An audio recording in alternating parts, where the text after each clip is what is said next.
Hey, Shalom, giving all praise to Yahweh Bashim Yahushai, Bahashem Avakodash, double honors to elder apostles, a great millstone who ruled well, that taught me the truth. Peace, love, and blessings also to you, sincere laborers, your brothers on the highways and byways, giving all diligence to make thy call and election sure, and also Shalom to the sisters out there that are listening, learning, and believing.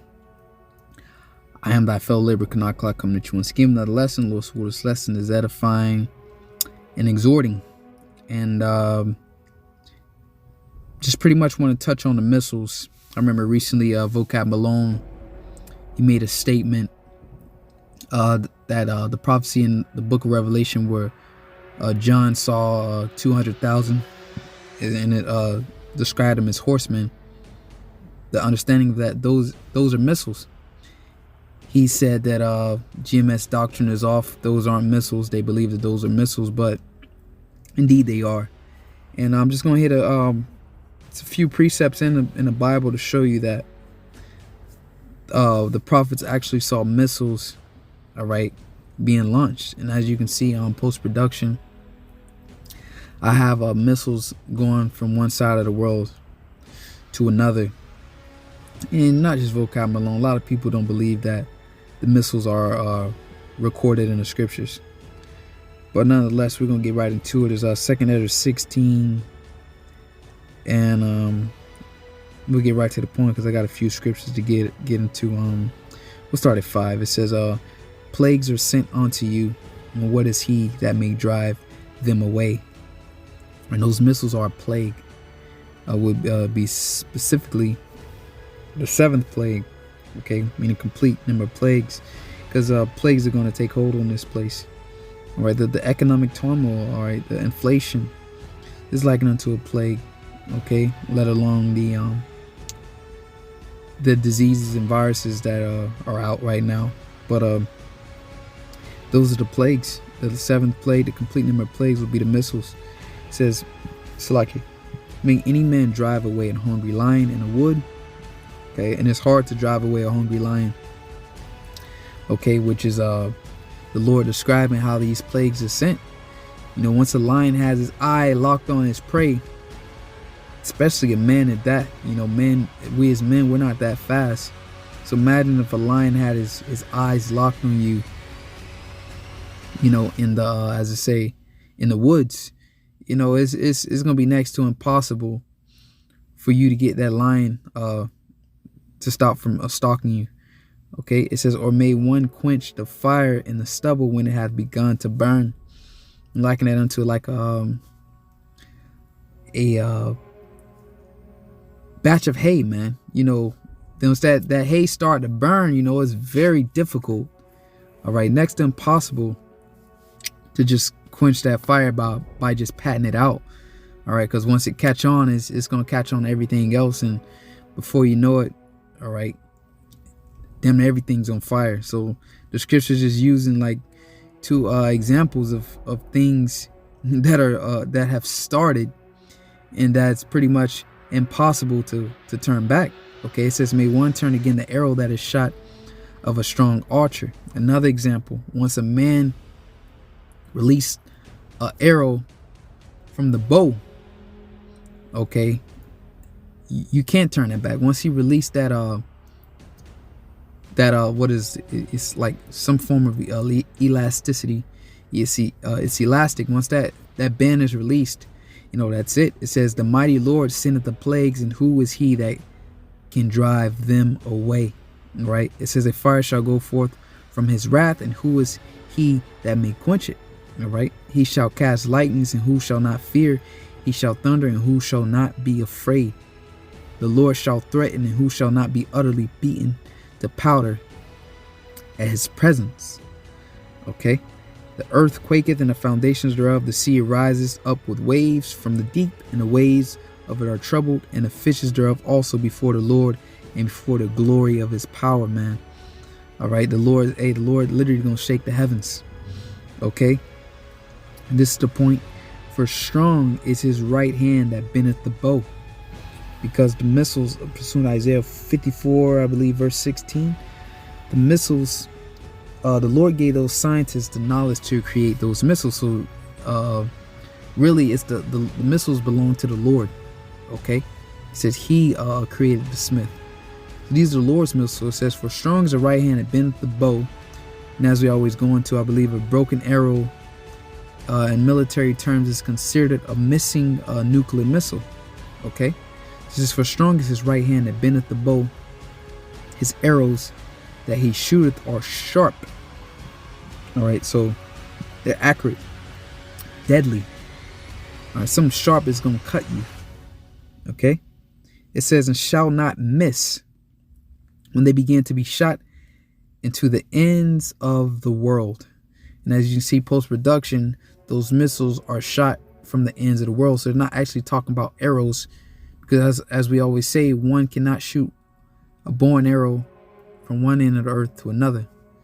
Okay, it says, behold, the plagues are sent and shall not return again until they come upon the earth. All right, because they go out of orbit to get that what is that GPS location, if you will. Okay, then they come back down into orbit.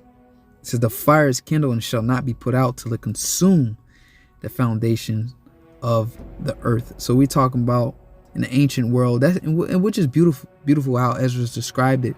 I know you've seen on movies how they would light an arrow on fire and they will let it go, and those arrows, the point was the arrows was to pretty much start burning down whatever village or whatever they shot the arrows at. So which is a perfect description that Ezra could describe in his time.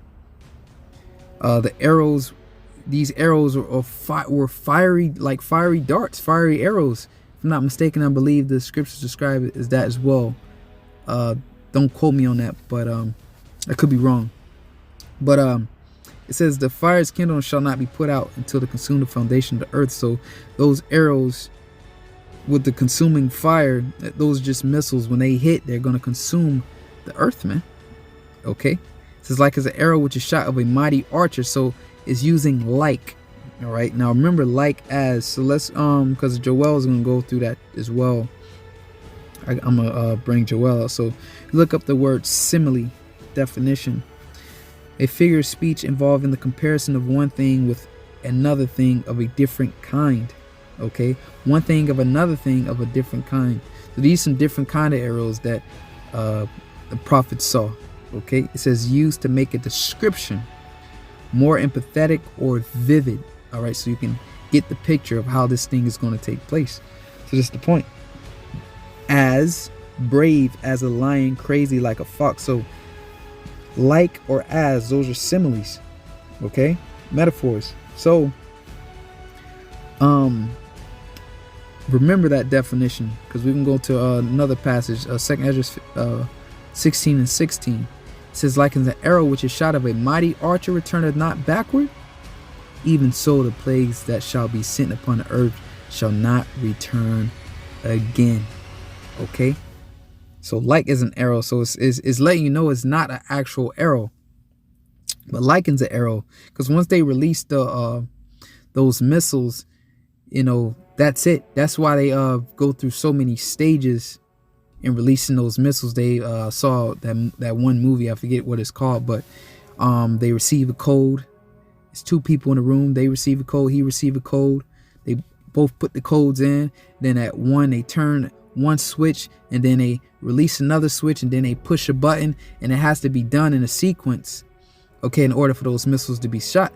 Because once it's done like that on purpose, because once those missiles are shot, there's no turning back. Here it is, millions if not billions of people are about to die.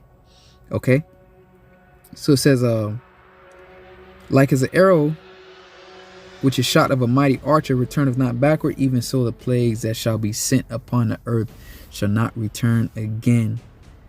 Verse 17, woe is me, who will deliver me in those days. Okay, so this had to be something drastic, just not your average bow and arrow with flames on it, because that's how people are going to feel.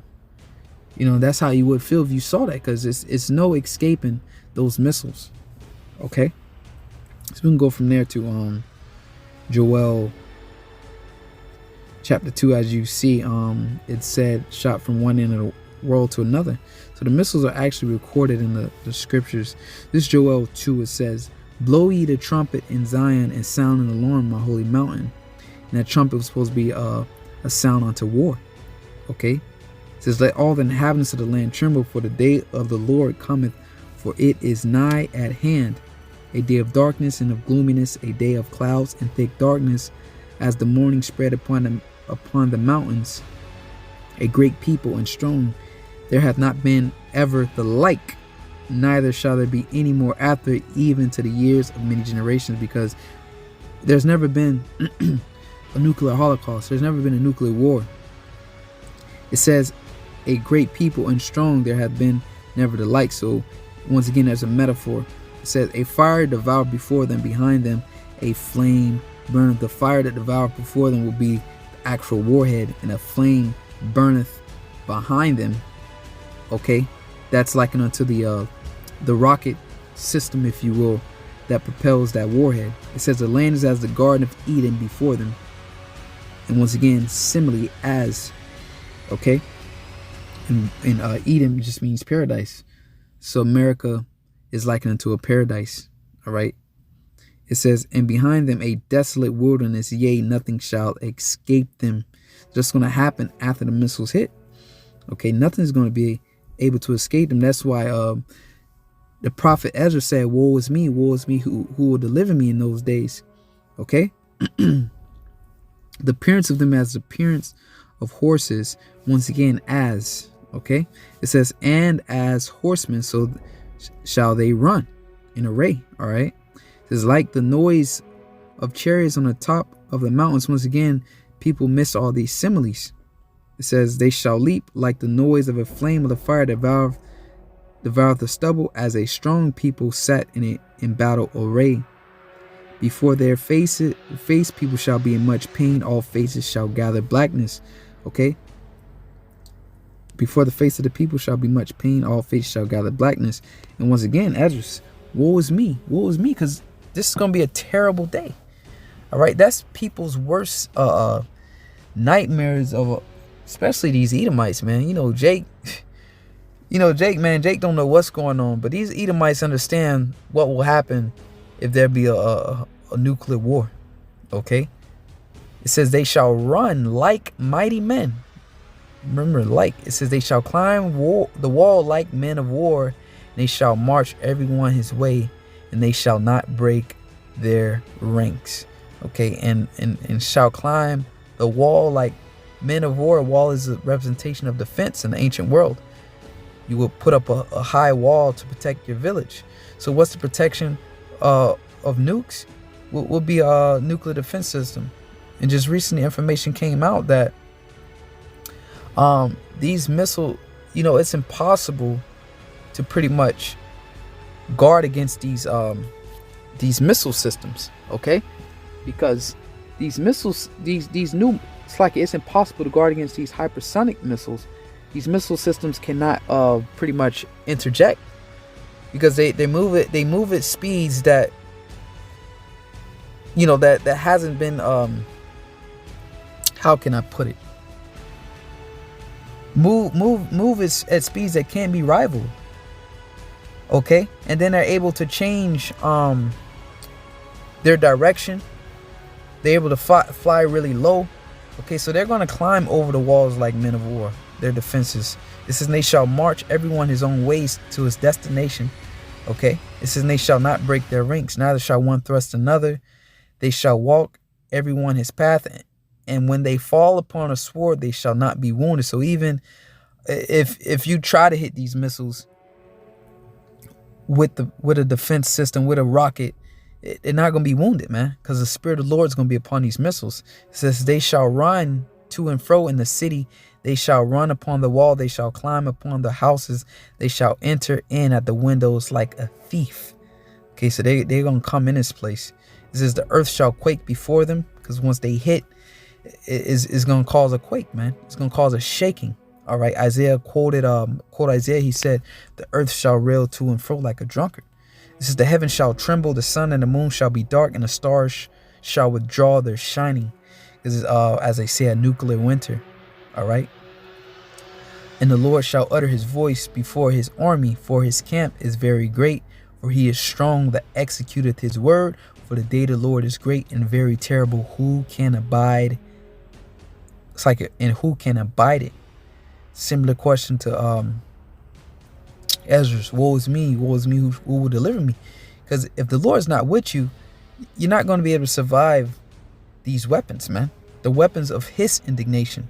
Let's get that real quick. Isaiah, I think it's 13.